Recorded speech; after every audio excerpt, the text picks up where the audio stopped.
All right. So this episode of In Search of is just packed to the gills with facts and data. It's really evident the amount of energy that our two guests were bringing to this topic. It's plainly something that they're very passionate about, very animated about, and at times, there was just nothing that I could add and or slip a word in sideways, just because these two guys were riffing off each other for over an hour straight. We had none of the usual pre-production preamble. I didn't even get to my icebreaker.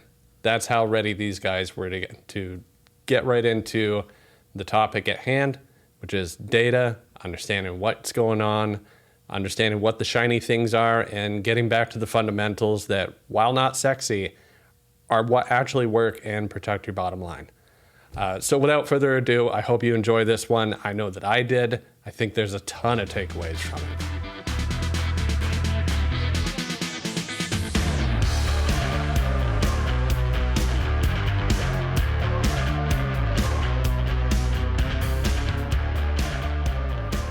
Welcome back to In Search of. I'm your host, Dave Estey.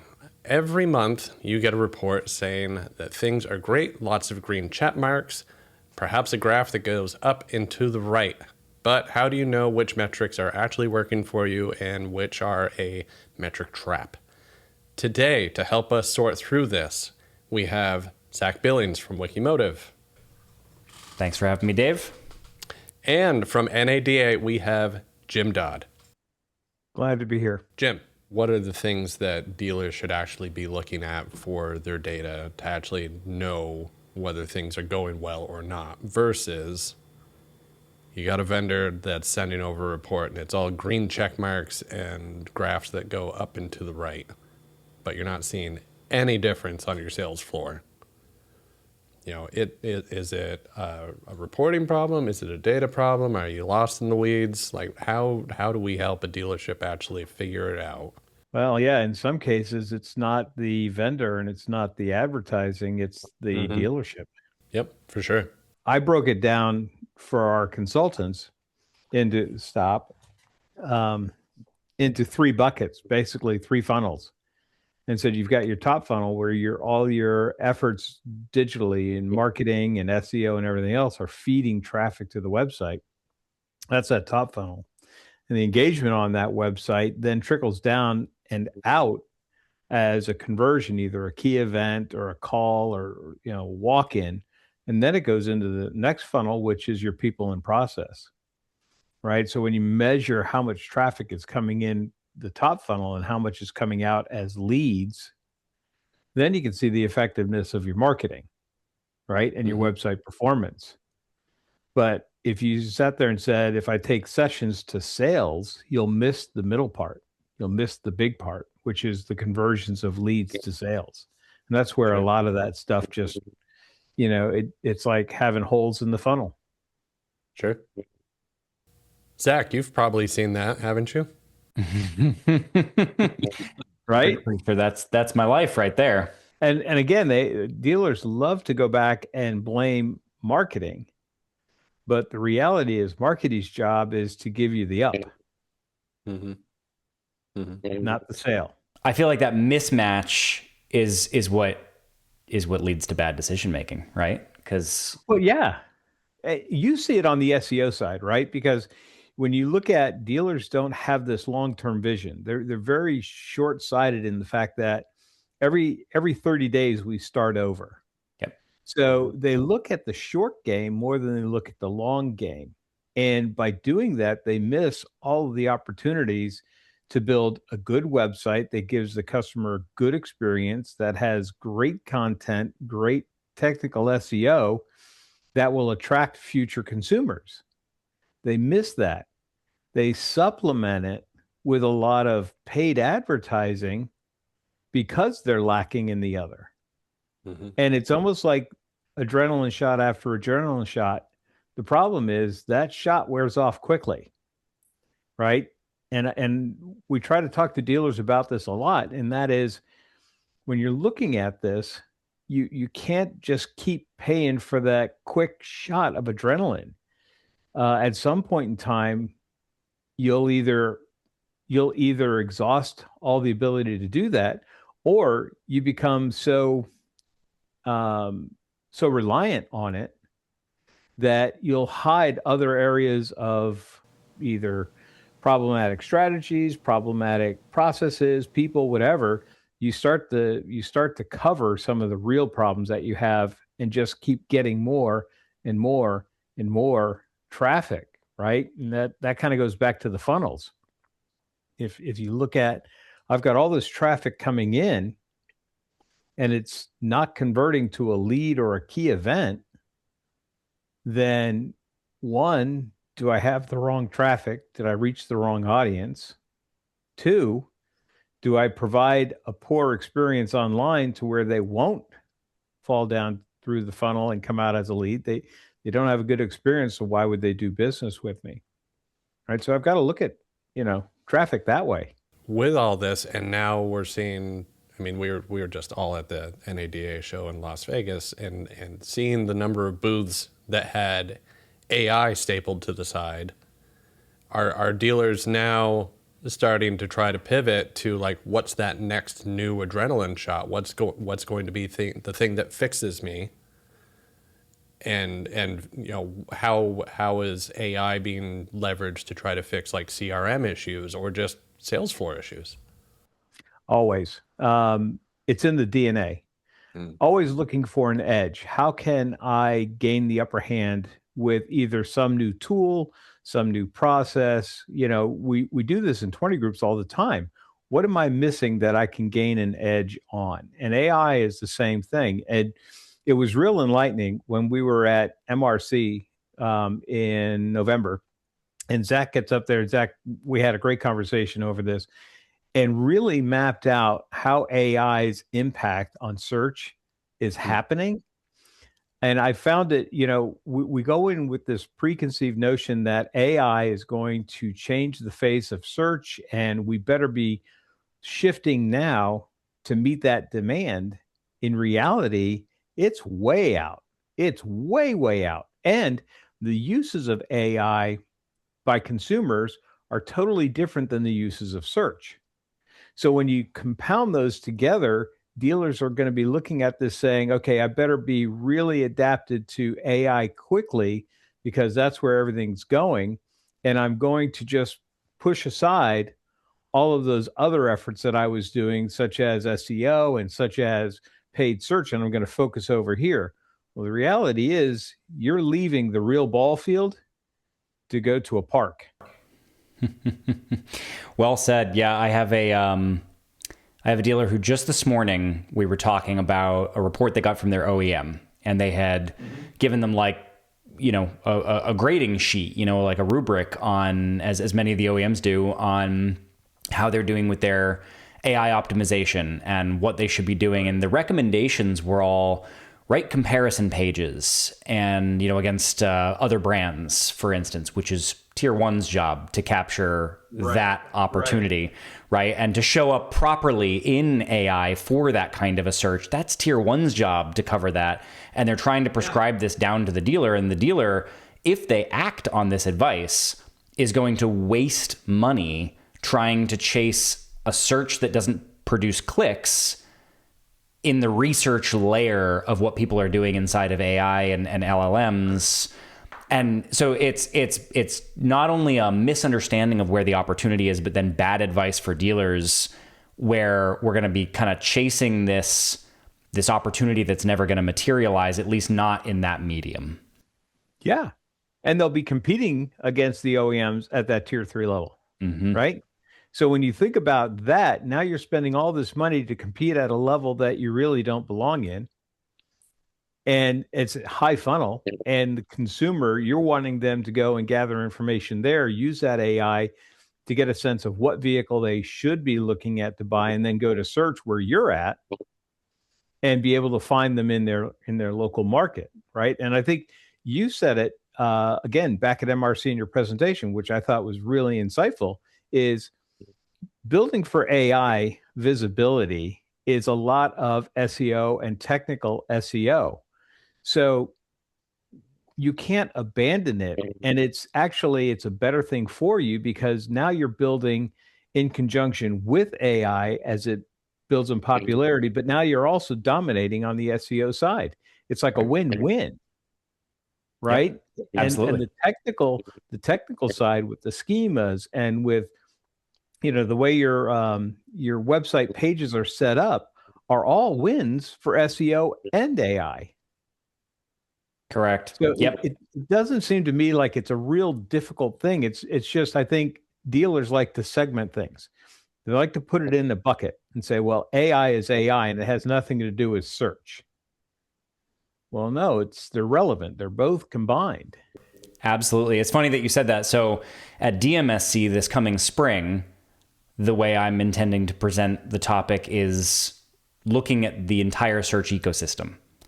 Because that's what we need to be thinking about is not trying to segment these things out to individual playing fields that we can try and dominate. Search is a complete ecosystem, and one set of activities impacts results for another. Paid search impacts, potentially cannibalization of organic or covers for its weaknesses. AI and organic are tightly tied together in terms of what actually moves the needle. So I completely agree. People, we need to see a shift away from this focus on singular silos and thinking about it more as an ecosystem as a whole. Again, when I talk to the dealers, I keep saying to them, you've got a financial portfolio, and that financial portfolio has a lot of investments in a lot of areas. And the reason you diversify is because not one of those is going to be the win everything. Marketing is the same thing. Websites are the same thing. So you have to look at, like you're saying, the whole ecosystem. And that's not just the search ecosystem, but all digital ecosystem. Agreed. How each of them rely on the other or supplement the other. And that becomes part of your strategy, your digital portfolio. Going forward, hopefully they start thinking about all of these things are connected in one way, shape, or another, and kind of going back to the AI, having schema markups and really advancing on those schema markups are going to give you the intellectual property AIs are looking for, right? So they're looking for that knowledge graph that's going to be built off of that data. And all that data feeds SEO. So, they need to start thinking more strategically in a long term, as opposed to the quick shots of adrenaline. Well, I need to get cars sold today. Well, you should have been marketing them 3 days ago. Yep. Right? We tend to be reactive instead of proactive. And a lot of times when we look at dealer inventories, we're putting a high emphasis on the cars that have already aged instead of realizing that every car in should have an exit strategy. And that exit strategy should include marketing efforts and merchandising efforts, all in tune with how many days do I have to break even. And if I know that, if I know I've got 48 days to break even, that changes my entire strategy towards marketing the car, merchandising the car, getting it through the shop, how I price it, when I adjust it.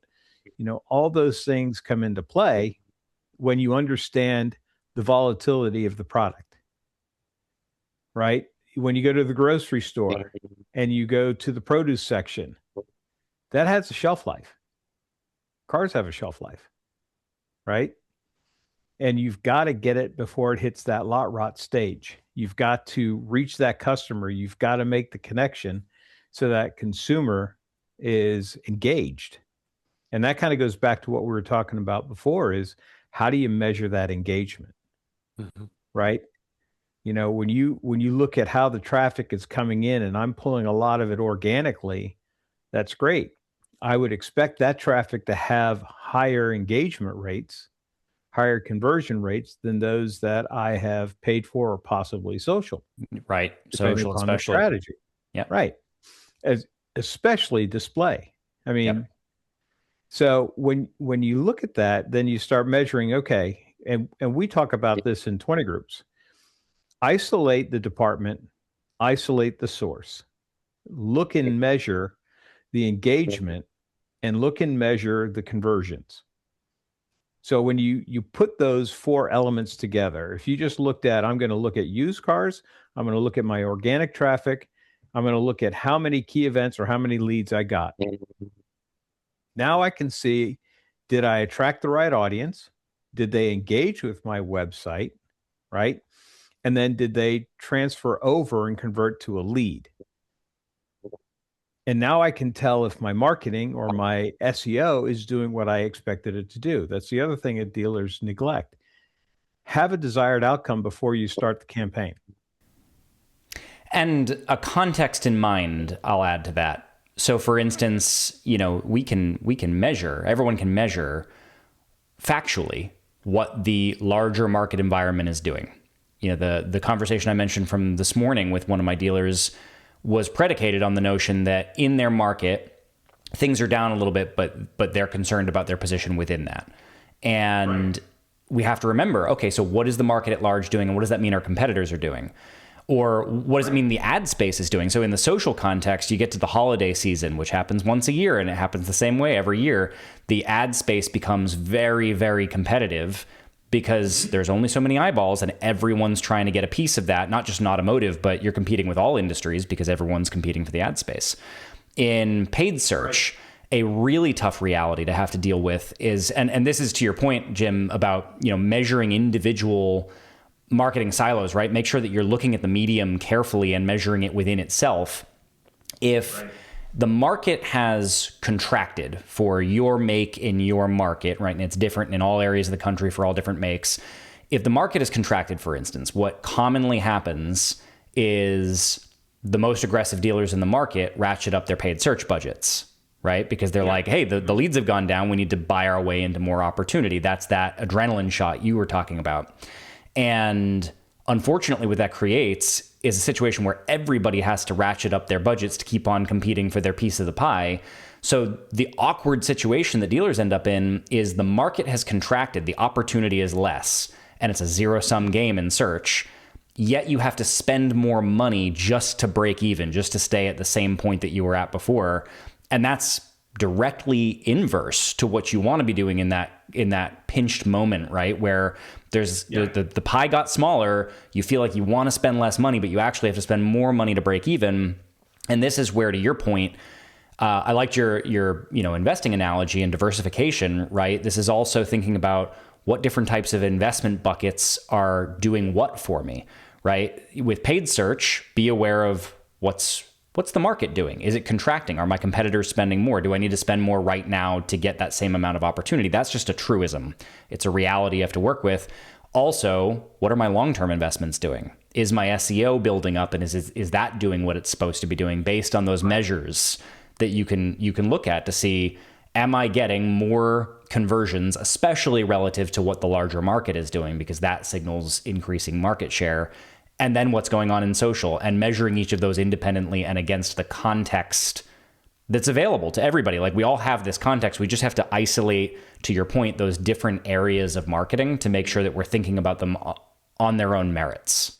Well, when you say that, and we're going into like the shrinking market, but then you're getting to a competitive landscape that's elevated, right? So your cost, because that landscape is elevated, is going up. So just to even play on the field, you have to increase your budget just to be on the field, right? And that might be where a smart dealer may look at it and say, you know what? I'm getting equal activity over here in social media or on Bing or over here, and it looks like the engagement rates from that traffic is relatively close to what I see in Google. So maybe what I'll do, instead of paying a higher ticket price to get on the field, I might go play on this field over here to subsidize what I need to do.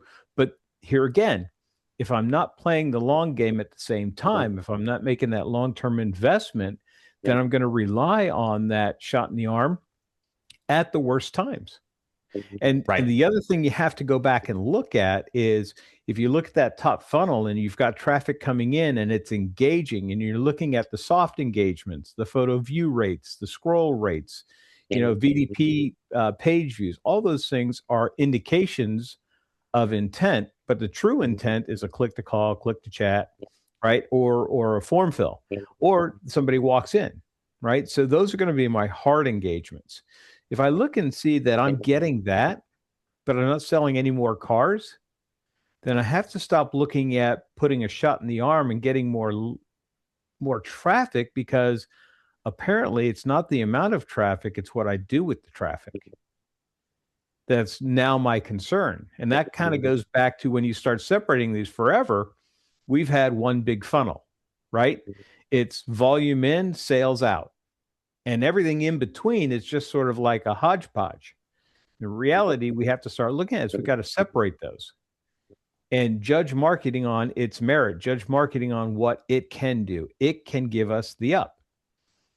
That's it. It's the extent of what marketing can do is to give us an opportunity, an at bat. Yep. Okay. And this is such a pervasive issue now, post-COVID. It's, I mean, you know, you hear this from, I mean, you get such a great cross section and so many points of comparison in your 20 groups. I'm sure you're hearing it everywhere that, you know, getting back to basics, you know, the pre-COVID basics, so to speak, to be able to close more deals and do more with your existing opportunity is a critical issue right now. And we've been running into it so much that we actually recently added when a new partner comes on with us, we've added a mystery shop at the beginning during onboarding, just to give the dealer a baseline to figure out where are your problems that are going to prevent these additional opportunities from being able to convert. Because that's really the first thing you have to be aware of before you ratchet up the lead count. And, you know, if it's SEO, for instance, and it's going to take that, you know, that long-term climb, better start working on your process now before those additional opportunities hit and then become squandered. You're exactly right. You've got to start. So you always start with the end in mind. The end in mind is sale, right? So a purchase is the end in mind, whether it be an RO or a vehicle sold or a part sold, whatever, that's the end in mind, right?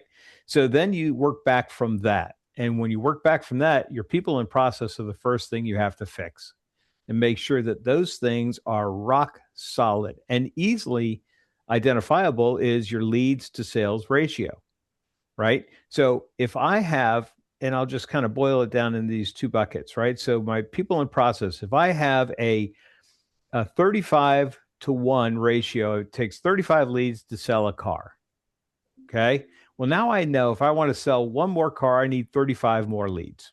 Okay. Then I look at the upper bucket or funnel and I say, okay, I've got a 85-to-1 ratio of sessions to leads. So I need 35 more leads, which means I need 35 times 84 sessions to get the leads I need. So now you start bringing it up and say, okay, now how am I going to get that many sessions? Okay. But the reality is you've got a problem down here. Mm-hmm. If you could get your sessions to leads lower, great. That means you need fewer online buyers. Fantastic. But if you get that and you don't fix the other problem down here, then it doesn't really matter because you're letting stuff, you know, leak through the funnel. And that's where I hear it all the time. Well, leads are down. Define leads. Good leads. Define a good lead. And that's where I think we have another disconnect. In my opinion, a lead is a lead is a lead. And we tend to classify them as phone ups or walk-ins or internet leads, and as if we're going to approach them differently. And that's not the case. Whether I called in, whether I walked in, whether I was online and I went into your digital retail tool and I said, check availability, doesn't really matter. I'm an active buyer. I'm a lead. And every active buyer at some point in time was a session on your website. How they got there may vary. I may have gone organically. I may have gone through Google Business Profile. I may have seen a lead because I was shopping and all of a sudden a retargeting ad popped up and I clicked on it and I went in. But at some point in time, whether I did a key event on your website or not, I walked in, I was on your website. Yep, I agree. And I was navigating, right? And I'm part of those session counts. So I think we tend to get bogged down in too many different things. It's very simple. Sessions to leads to sales. So say I'm a small dealership, I've got one rooftop. I don't have the budget for a marketing person. I'm bootstrapping as best as I can. What are the simple metrics that I can look at every Monday to help to understand, like, where am I standing? What is the market? Like Zach was talking about, like, the market is declining. If I'm one guy, how am I even discovering that? What am I looking at to understand what the market is doing? And then based on that, a couple maybe if-then statements, even like a flow chart, what should I do based on what the market is doing? Like, I only have so much time. There's obviously so many things that are dividing the attention. How do I set myself up with just repeated patterns of looking, acting, moving on? You've got to look at it a couple of different ways. The it depends falls into place here. And when you're looking at traffic coming in, the first thing you have to look at is, am I creating a frictionless environment for my consumer?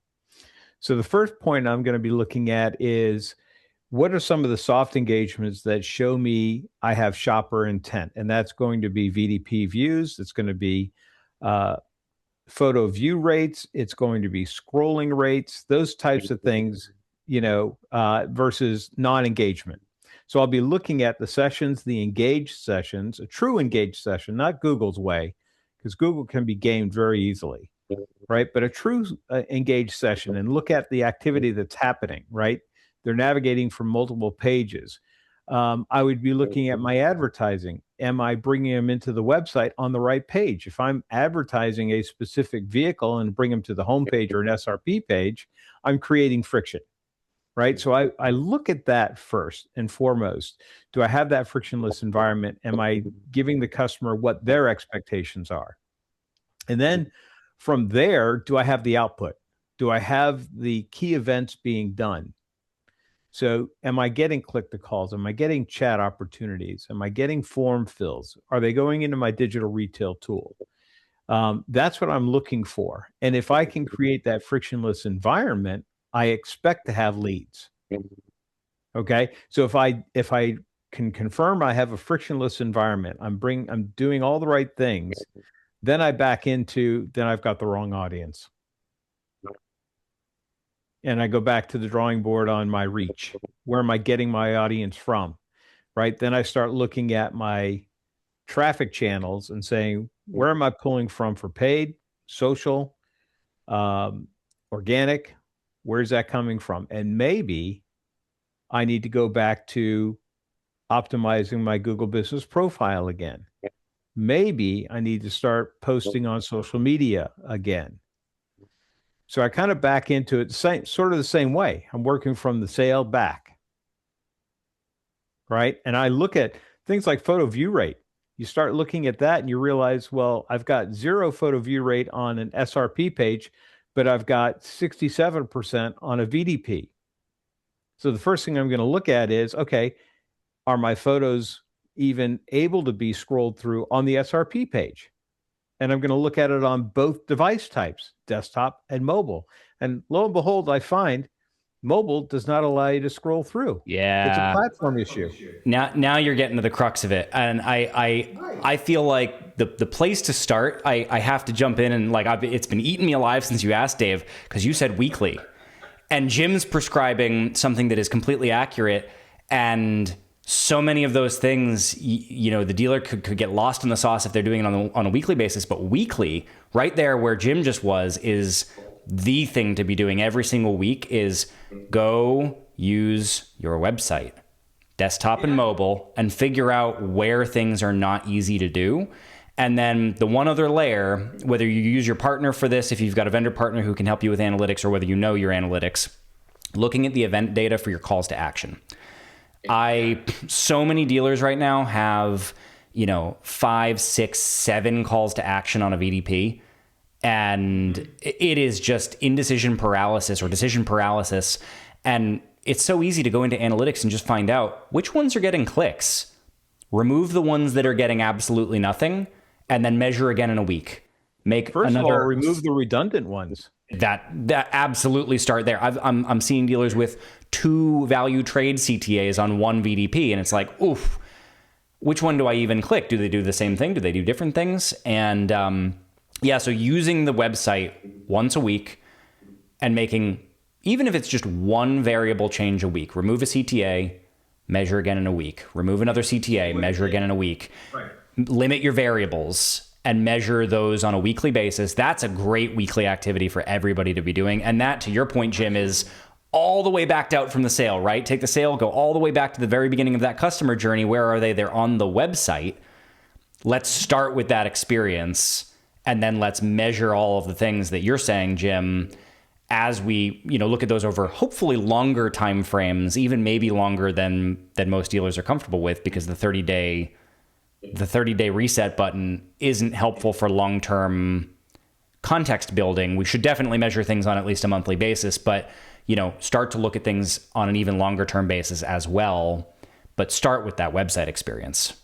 Yeah, you have to realize that every conversion you get is a result of an experience. And if you start to think of it that way, am I providing that experience? And when you get into marketing, don't do anything in a 30-day cycle. It's a 90-day cycle minimum. 90 days for things to take traction, for consumers to get engaged. And the buying cycle, we're looking at some of that data now. The buying cycle has been extended. Yeah. During COVID, it was 3 to 7 days max, right? And now it's going back out to 15, 20, even 30 to 40 days out on a newer used car.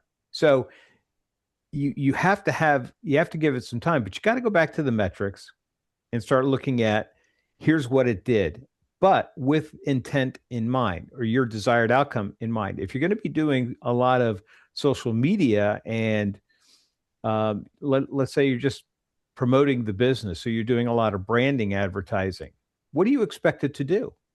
Do you expect it to sell cars or drive traffic? And when you set that parameter, you can go back and judge its effectiveness based on that. Make sure that you're setting the right parameter. So advertising that is generic like that is to drive traffic. So I'm going to be looking at my session count. I'm going to be looking at engaged sessions, right? But I didn't expect it to sell a car, and I didn't expect it to result in a key event. So now when I look at how much did I spend, how many sessions did I get, what did it cost me to get that traffic? Great. That's just awareness, right?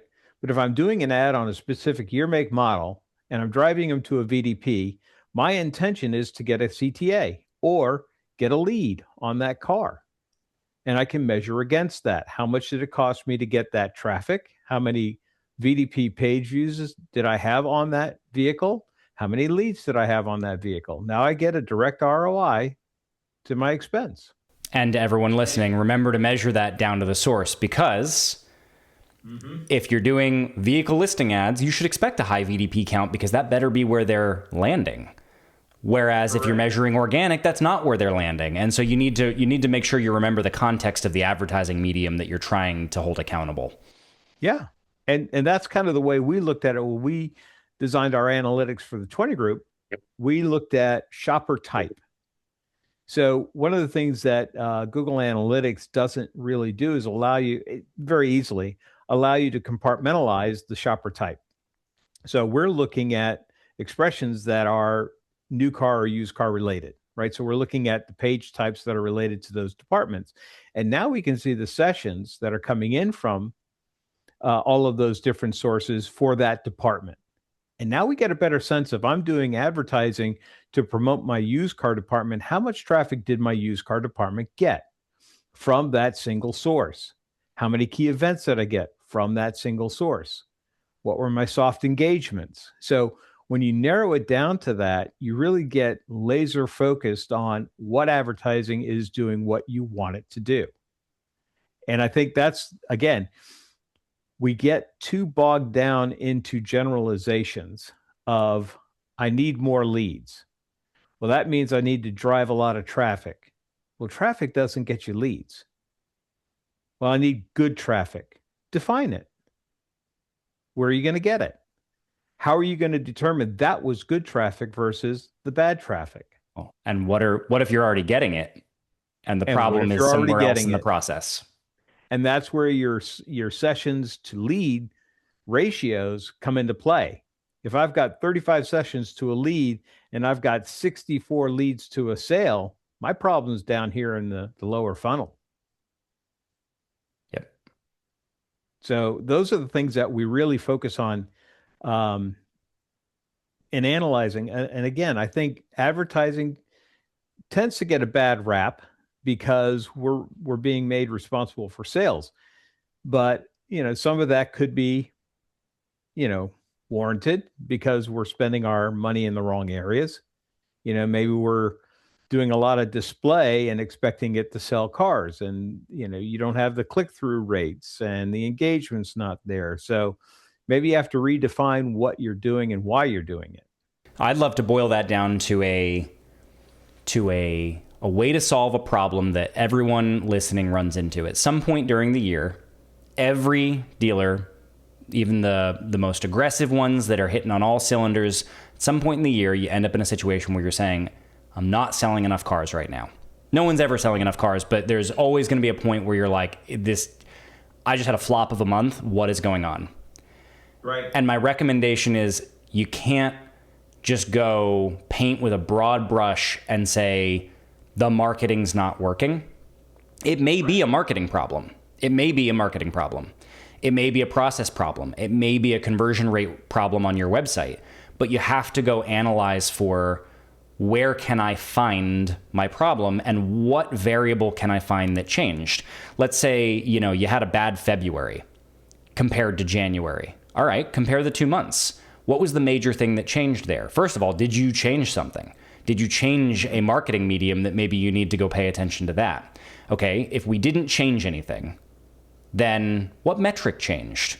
Was it something on the website? Did we see a source of traffic stopped producing leads the way that it was? Mm-hmm. If it was paid search, maybe the space just got competitive.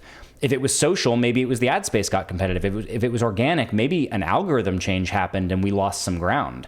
But you have to then identify, okay, which thing do I see smoke coming from it? Now let's go investigate further. And then let's say you look at your analytics, and to your point, Jim, we're looking at all those hard conversion measures, your forms, your calls, your digital retailing submissions, the clicks are still happening on CTAs, the traffic looks okay. Nothing looks off in the marketing. It's time to start looking at the next thing in the chain, because that means the marketing isn't the issue, something else shifted. And maybe it could be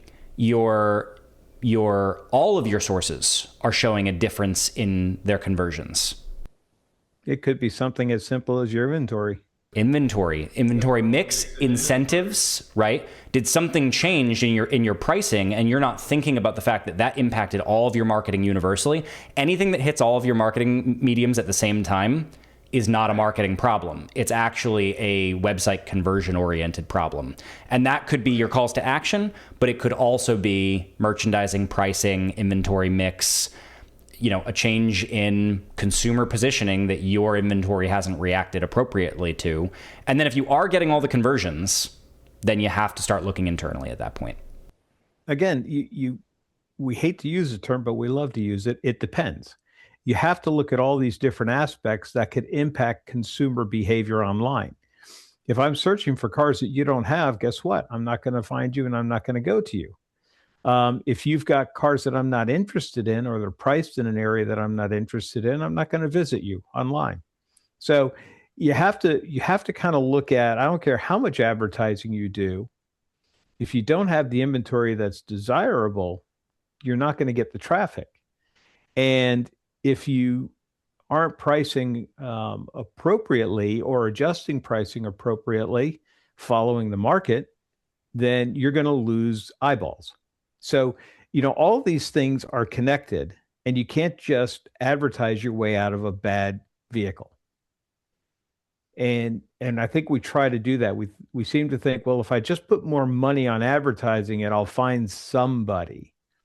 Well, that's hope, and hope's never a good strategy, Yep. right? So I think one of the things that we try to do is talk to dealers about being proactive. Think about, when you bring this vehicle on, how many days do you have to sell that car before you break even? Now, how many days before it's frontline ready, that's in the shop, it's getting reconditioned? It's 5 days. Great. You've got it up online on day one. Go ahead and fish for the big fish. Go ahead, right? Price it at 102% price to market. If somebody is really wanting that vehicle and there's desire for it, you'll get a hit. And when you get that hit, you may reprioritize it in the recon, right? And get it through. But if there's not, now I've exhausted 5 of my 35 days. Now I've got 30 days to sell that car. Now what am I going to do? How am I going to price it to market? What are my intervals or cadences for adjusting that pricing? Am I going to refresh my images in 10 to 15 days, give it a different look? What am I going to do in the next 20 days to sell that car before I'm at the point where I've exhausted it? Well, and are you keeping in mind, are you keeping track of these things is another big question. So I was talking to a Stellantis dealer who took a very deliberate approach to trying to figure out what is the price for a Hornet? What is the price at which someone will actually bite on that vehicle? And he systematically dropped his price a bit at a time until he started figuring out where conversions were starting to suddenly ratchet up, and he hit that critical point and kept track of it. Did it in an organized way where he was cognizant of what he was doing, realized that the experiment itself could cause some profitability erosion on, those vehicles if you actually end up selling them at that price, but you've got to figure out where is that critical point. And that's just from a price standpoint. Obviously, there are a lot of things you can do to increase value proposition to be able to not lose your shirt on every vehicle, but it was one of the experiments that he did, and he kept track of those data points, and that's critically important. So he found the sweet spot. Yeah. When you find that sweet spot, the next car you get, you decide to get to that sweet spot earlier. And that's my point. I've got 35 days to sell that car. Every day I own that inventory costs me X amount of dollars. We call it a boarding cost, but it's a burden, right? It's a cost of ownership. And every day that car is taking money. It's costing something in my overall operation. So if it's, let's say, $50 a day, and I realize I reached that sweet spot, why am I waiting 15 days when I've exhausted $750 to get that to the sweet spot? Why am I not getting to it in 5 days or 7 days, right? Where I'm not spending the additional $50 a day to hold on to the inventory. So my overall gross profit, if you took into account boarding expenses, when you say the average is, let's say the average is $2,500, and my average day to sell is 35 days and my average boarding cost is 50. Well, I take away, right, all of that boarding cost from your gross, and guess what? Yep. You've cut it in half, more than cut it in half. And you have to remember that piece of the equation when you think about where your pricing sweet spot is. Correct. And on top of it, that is a fixed asset, right? It remains a fixed asset until you liquefy it. So that means all the money that I'm spending to hold on to it means I'm also spending that money to lock up the investment that I could put into another car. Yep. So Yeah, faster turn itself. rate. Yes, yeah, absolutely. So it sounds simple, fairly straightforward. Like you could solve it with a couple spreadsheets. Why isn't everybody doing it? What is the obstacle? We don't look at the industry like we should. And I always, when I was running 20 groups, I used to tell them, okay, your homework is to go watch the movie Moneyball. Go watch Moneyball. Okay. So here is a baseball team that was built on statistics, not on gut. And we tend to do a lot of things on gut. When you look at the data and let the statistics, and that's kind of what, Dale Pollock did with Viato and all these other programs, is he started looking at statistics and playing odds, right? And when you start looking at it that way, it does tend to simplify it, but it takes all the romance out. Like how am I going to be the genius if I haven't just made the decision based on what I felt? versus I'm just making the data the hero in the end. And I could set up anybody to do it. There are really good car people that have that instinct ingrained in their gut. So they probably are not using the statistics, but the statistics are in their brain and they're acting upon what they already know, right? So I think some of that is true. When you get into this digital space, in this digital world, I do believe that those people think very differently. They're very analytical people. And there is a tremendous need for that type of person in today's dealership that nobody really expected. It's been coming for a long time, and they spend, I think, marketing has become the third largest expense in a dealership over time, right? So when you think about how much money is invested in this area and the fact that we don't have professionals that are trained in this space and to think this way, like Moneyball and analytics, is surprising to me. And I think it's quickly changing. Dealers are realizing that I need to hire that talent. And for the large part, they've been relying on vendors such as yourself to be that talent, to help advise them, be my advisor, do the right thing. And there are good vendors and there are bad vendors. And unfortunately, a lot of what they've been fed is inaccurate. And they're making bad decisions, or they're making decisions on bad advice. So I do see where you're going to have dealerships acquiring people and educating and training people to be those analysts, to look at the GA4, to look at Search Console, to look at all of these platforms to determine, am I moving in a positive direction? And then articulate that into real action for the vendors, to execute on. So I think that's what's coming. To your point, Jim, there are great car guys who are not necessarily going to be analytics minded.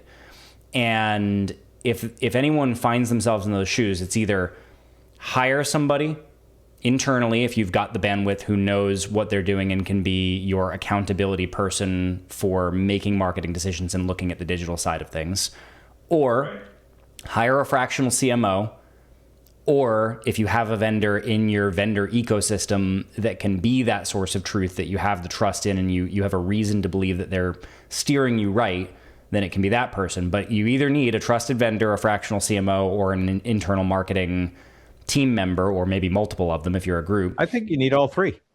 I don't disagree. And I look at vendors the same way I look at physicians, right? So Get a second opinion. If I've got a heart problem, I'm not going to my general practitioner to solve it. I'm going to the heart specialist. Yep. And I look at all of the vendor space the same way, the SEO, the SEM, and social media. I look at the specialists in that field as being that advisor. So when I'm working with those companies, it's a partnership. It's not, I'm going to pay you to do this, but at some point in time, I'm going to have you help me understand this better. Right. And I've always looked at it the same way. I want our dealers to hire the specialist. Is it more expensive? Generally speaking, it is. But if your heart fails, it's a pretty catastrophic thing. And I look at, when I use that analogy, I look at SEO as the heart doctor. That's the health of your future. That's the health of your website. That's the health of visibility, right? And then I look at other things, your eye doctor or anything else like SEM and, social media. But to me, the heart is SEO. And I want to make sure that that is as healthy as it possibly can, because that's everything. In my opinion, that's everything. It's going to help me be visible organically. It's going to help me be visible on LLMs. It's going to help the content of my website be relevant to what consumers are looking for. And the gains compound when it's done properly. Something that I think is just missed time and time again is it's like investing in an ETF in the stock market that just tracks the S&P 500. The S&P 500 grows roughly 10% per year on average over a long period of time. SEO is like that. It may rise and fall with the prevailing market, but over a period of time, you get compounding gains from a static investment. Absolutely. And that reduces your reliance on paid search, which is still an extremely relevant part of the ecosystem, but allows you to be tactical and nimble with the paid components of what you do while you continue to build up that rising baseline. It absolutely is sort of the unsung specialty that it's not sexy. So, it never gets top billing. I get that, but when you think about that in the long term, when you need that shot of adrenaline, you'll take it, right? But you're not taking it every day, right? At some point in time, you're going to build up resistance to it. So you've got to have your health in check, your website health in check. And then when you need to sporadically stimulate traffic, go ahead and do it, right? But now it's going to be a hell of a lot easier to measure that because you say, I gave a shot of adrenaline. Did it work? Did it bring in the right traffic? Did they engage? Did I sell cars? Because now it's a tactical expense. It's I have a specific need. I know what audience I'm trying to attract. I'm going to go add an expense. Maybe it's $2,000 on this campaign for the month of March. And then at the end of March or mid-March with a paid medium, I can measure and see, am I getting what I'm expecting from that tactical investment? Right. And then you can pull it because you no longer need it at the end of that month. You've moved, that needle, move on to the next thing and let the baseline continue to grow. That's exactly the bigger picture construct I recommend to dealers is you got to think about your compounding gains with your SEO baseline and then use your paid search and your social for tactical wins, right? Yeah. Fill in the gaps. Turn on that light switch when you need it and turn it back off. That's all you have to do. But again, we tend to reverse that. We tend to look at SEO as sort of a nice to have instead of a have to have. So in thinking about marketing concepts, a recommendation I have for dealers is ask your chosen large language model, ChatGPT, Gemini, whatever. Ask it for a gut check on some of the things that we're used to in automotive. We have an echo chamber in automotive or a system of sort of copying off of everyone else's homework, and we don't always know if that homework is right or wrong. And for instance, granted, perhaps a little self-serving, but it's an important piece of the larger construct, is what we were just talking about, SEO versus SEM and where that positioning exists as a prevailing kind of norm in our industry. Most dealers are used to spending about 10% of what they spend on SEM in SEO, right? So it's a 10-to-1 SEM high, SEO low. And setting aside for a moment why one thing should cost one amount versus another, I implore everyone to go ask your chosen LLM, what does the legal industry do? What does the elective medical industry do? What does the home services industry do? Other industries that are B2C, just like we are in automotive, consumer discretionary spending in many of those areas. What is the ratio between SEO and SEM? How much does SEO usually cost to be effective from a qualified agency that knows what they're doing? And again, that can come off as self-serving in this case, but it's so important to go outside of our own industry and our own internally established knowledge base and see what's normal and why is it normal? Because it might shock some dealers to find out that in many B2C industries, a 1-to-1 ratio or maybe a 2-to-1 ratio, 2 being SEM, 1 being SEO is a lot more typical. And it's for exactly the reason that you were outlining, Jim, which is that SEO is that backbone that builds over time, and it's the place you start, and then SEM is used tactically, and we're just used to using SEM as the core of a marketing solution for automotive. Yeah. And it's so important that dealers have it, but it's so overused and oversubscribed, and it really requires going outside of the typical echo chamber thinking to be able to get that perspective, I think. That's why it's so expensive too. Yeah. And again, when you think about it, the competitive landscape is such that not only are dealers competing against each other, but so are the third-party listing agencies that are competing against the dealer for the same space, right? So you've exacerbated the whole process by playing in that field. Yep. However, if I kind of look at it this way. So here's the SEM ballpark, right? And if I could play on the perimeter of that ballpark and touch everybody going into it, do I need to be on the field? Right? Do I Yeah. have to be on the diamond in the field? No. But if my SEO is capturing your attention as you're walking into the field, I'm coming up on search results, my GBP is coming up, right? You're not clicking on the guy in the field, but you're seeing me. I'm on that perimeter, right? I think that is a better play overall. And at times, I've got some product that I've got to move, and it doesn't have that appeal right now. So I'm going to have to use some paid opportunities to maybe reach outside of my local market, maybe reach out here, using paid advertising, because kind of like what you do is you look at that radius, right? It's like a radio signal. And that radio signal over distance gets weaker and weaker and weaker, right? Yep. So I've always looked at it, and I think I got this from you, that I use paid as a booster. When that signal is getting weak over here and I need to reach this market over there, I'm going to use paid to boost that signal over there, right? But I'm not going to boost it everywhere. I'm going to boost it strategically and get my advertising where I need it to be. And I think that's a smart thing to do. I see this a lot with VLAs. They'll go out there and they'll do VLAs and they'll tell their vendor, well, I want you to focus on my market.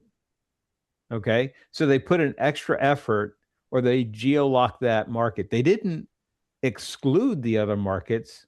They just geo-locked that one and put more emphasis on it. Well, when you look at the traffic coming in, it's from markets way outside of their area. And I go, well, are you selling cars there? No. Well, then why are you advertising there? And that happens all the time. We tend to, are we showing our Wikimotive?